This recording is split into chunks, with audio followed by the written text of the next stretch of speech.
Siglo XX, años 20, Europa. Surge la teoría de la aguja hipodérmica, elaborada a partir de estudios de enfoque conductista, para analizar la influencia de los mecanismos de propaganda en la participación ciudadana durante la Primera Guerra Mundial. Se presenta a los medios de comunicación como omnipresentes, frente a una audiencia homogénea y manipulable.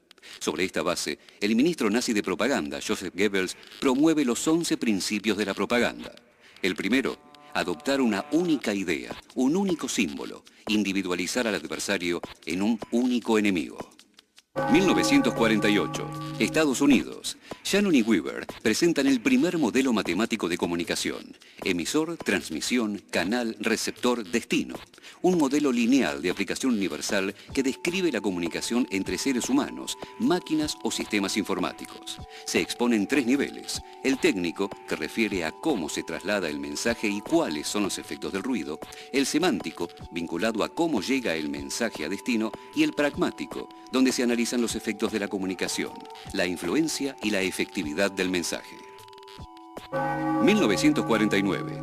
Harold Laswell, continuador de la teoría de la aguja hipodérmica, desarrolla la fórmula conocida como el paradigma Laswell. ¿Quién comunica qué? ¿Por cuál canal? ¿A quién y con qué efecto? Sus estudios se centran en la influencia de los medios en el proceso de creación de la opinión pública en las sociedades industriales y postindustriales. Norbert Wiener rompe el modelo anterior proponiendo un esquema circular, donde el retorno es la única forma para que el modelo pueda ser aplicado en la comunicación humana. Estas teorías suponen a las personas como elementos activos en el proceso comunicativo. Desde concepciones matemáticas se llega a la idea de retroalimentación o feedback. Década del 50. Cobra auge la teoría crítica de la Escuela de Frankfurt. Frente a los estudios empiristas y funcionalistas, Walter Benjamin, Theodor Adorno y Max Horkheimer, de corriente marxista, investigan la comunicación de masas y se preguntan cómo es, quién la controla y en beneficio de qué, poniendo de manifiesto el vínculo entre las formas que adopta la comunicación y el sistema capitalista. 1960. Reino Unido. La Escuela de Birmingham aspira a comprender y explicar la articulación entre clase social y práctica cultural. Estudia la manera conflictiva en que los medios intentan reproducir el status quo, así como las manifestaciones culturales son claves para comprender las reacciones de los procesos de comunicación. 1966. El filósofo canadiense Marshall McLuhan introduce el concepto de la aldea global. Desde una visión tecnologicista, describe la interconexión humana a escala global generada por los medios electrónicos de comunicación. Todo medio es una extensión de nuestro cuerpo. Formamos nuestras herramientas y luego éstas nos forman. Su fórmula se consagra en la famosa frase «El medio es el mensaje». Finales de la década del 60. Se inician los estudios de la Escuela Latinoamericana de Comunicación.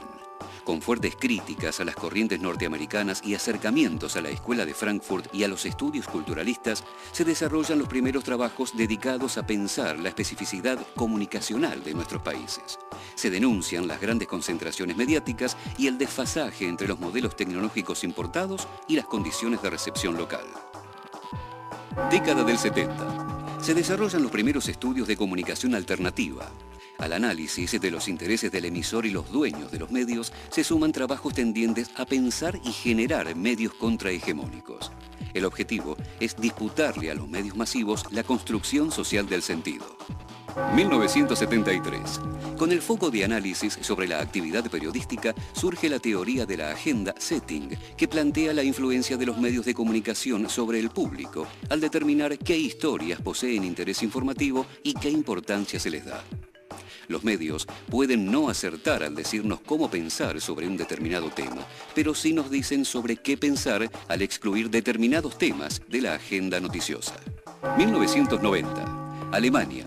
Los estudios de la recepción ejercen una gran influencia en Europa occidental porque centra su estudio en las audiencias. El receptor no es ya un sujeto que responde linealmente al estímulo de los medios, sino que interpreta los significados a partir de un bagaje cultural previo. El objetivo es explicar por qué algunos aceptan ciertas interpretaciones de un texto mientras otros las rechazan. En la actualidad, el amplio poder de decisión que se adjudica al receptor durante la década de los 90 es puesto en discusión. Comienza a criticarse la concepción de que el receptor es un consumidor de información que puede hacer con ella lo que quiere, sin atender a sus propios condicionantes ni a los de los emisores.